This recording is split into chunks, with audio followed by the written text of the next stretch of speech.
Hello मेरे प्यारे बच्चों, welcome back on my YouTube channel. हम पढ़ रहे हैं यहाँ पे 8th ग्रेड अभ्यास पुस्तिका कक्षा 7 विषय सामाजिक विज्ञान।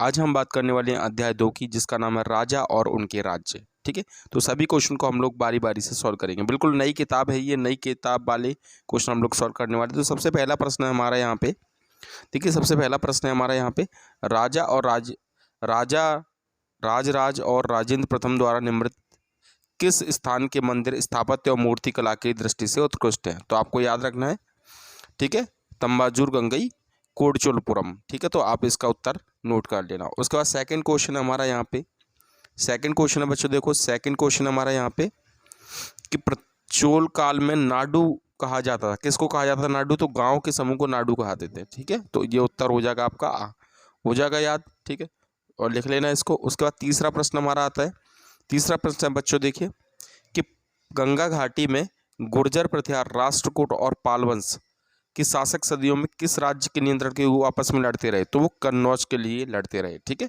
तो ये कन्नौज है। उसके बाद अगला क्वेश्चन आता है हमारा यहाँ पे क्वेश्चन नंबर 4।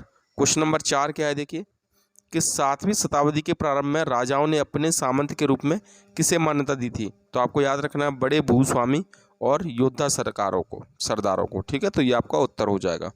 उसके बाद आता है हमारा क्वेश्चन नंबर 5।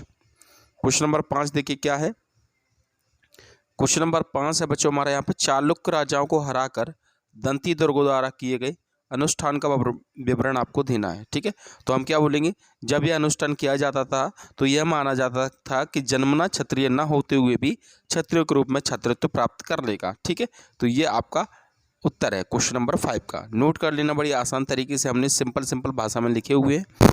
उसके बाद आपका क्वेश्चन नंबर 6 है। क्वेश्चन नंबर 6 देखिए क्या है, क्वेश्चन नंबर 6 है हमारा यहाँ पे, चौहान शासकों का राज्य विस्तार किन किन क्षेत्रों में था? ठीक है, तो हमारा उत्तर है यहाँ पे, चौहान शासक दिल्ली अजमेर के आसपास के क्षेत्रों पर शासन करते थे।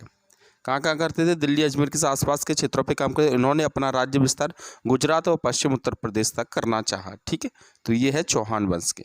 उसके बाद अगला प्रश्न हमारा क्वेश्चन नंबर 7। तो क्वेश्चन नंबर 7 क्या है बच्चों कि कल्लड़ द्वारा कश्मीर के राजाओं का इतिहास लिखने के लिए किन स्रोतों का उपयोग किया गया? तो आपका उत्तर है यहाँ पे, किन किन स्रोतों का उपयोग किया था? तो शिलालेख का उपयोग किया था, दस्तावेज का उपयोग किया था, प्रत्यक्षदर्शियों का उपयोग किया गया था। इन चीज़ों का उपयोग किया गया था क्या इतिहास। नंबर 7 को सॉल्व करने के बाद हमारा क्वेश्चन नंबर 8 आता है। देखिए क्वेश्चन नंबर 8 क्या है कि गंगा घाटी के कन्नौज नगर को लेकर किस राजवंश शासकों के बीच लंबे समय तक संघर्ष होता रहा और क्यों? ठीक है, तो यहाँ पे हमारा उत्तर है, यहाँ पे गंगा घाटी के कन्नौज नगर को लेकर गुर्जर प्रतिहार राष्ट्रकूट और पाल वंशों के बीच में संघर्ष होता रहा। ठीक है, तो ये हमारा क्या हो जाएगा, यहाँ पे उत्तर हो जाएगा। ठीक है, 3 राजाओं के बीच। उसके बाद आता है हमारा अगला प्रश्न। अगला प्रश्न हमारा यहाँ पे क्वेश्चन नंबर 9 है कि चोल शासन में सदस्यता के लिए क्या अर्हता थी? तो आपको यहाँ पे याद रखना है क्या क्या थी। नंबर 1 भूमि का स्वामी होना चाहिए। नंबर 2 उसकी उम्र 35 से 70 के बीच में होनी चाहिए। नंबर 3 वेदों का ज्ञान होना चाहिए। और नंबर 4 क्या होना चाहिए, ईमानदार होना चाहिए। तो चारों को नोट कर लोगे। उसके बाद आता है हमारे यहाँ पे क्वेश्चन नंबर 10। क्वेश्चन नंबर 10 देखिए क्या है, चोल वंश द्वारा किस प्रकार सत्ता प्राप्त की गई? तो आपका उत्तर है यहाँ पे, उरैयार के चोल वंशीय प्राचीन मुखिया परिवार के विजयपाल ने 9वीं सदी के मध्य, ठीक है, किसको, मुद्दरियारों को हराकर कब्जा जमाया। ठीक है, इस तरीके से चोल वंश ने सत्ता प्राप्त की। उसके बाद हमारा अगला प्रश्न, अगला प्रश्न क्या है देखिए, अगला प्रश्न हमारा यहाँ पे, अगला प्रश्न हमारा ये 11वां कि चोल राजाओं के समय विकसित स्थापत्य और मूर्तिकला की विशेषताएं लिखिए। तो देखो चोल कांस्य प्रतिमाएं संसार की सबसे उत्कृष्ट प्रतिमाओं में गिनी जाती हैं। ठीक है, याद रखना है आपको।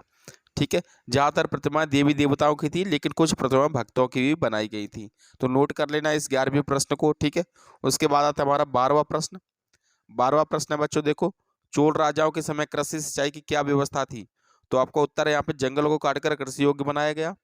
ठीक है, और डेल्टा क्षेत्रों में बांध बनाए गए, सिंचाई के लिए नहरों का निर्माण किया गया।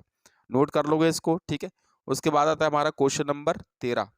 अब देखो क्वेश्चन नंबर 13 यानी कि इसका लास्ट प्रश्न, चोलकालीन प्रशासन व्यवस्था के लिए मुख्य विशेषताएं लिखिए।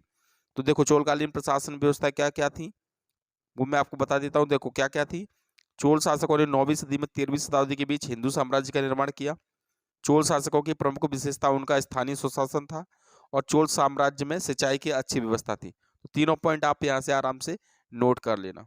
ठीक है, तो आई होप आप लोग को ये वीडियो पसंद आया होगा। चैप्टर नंबर 3 के लिए हमारे चैनल को जरूर सब्सक्राइब कर लीजिए। सभी चैप्टर आपको इस चैनल पे मिल जाएंगे, तो चैनल को सब्सक्राइब कर लेना और प्ले लिस्ट में सभी वीडियो को देख लेना। तो चलिए मिलते हैं नए वीडियो के साथ, तब तक के लिए जय हिंद, वंदे मातरम।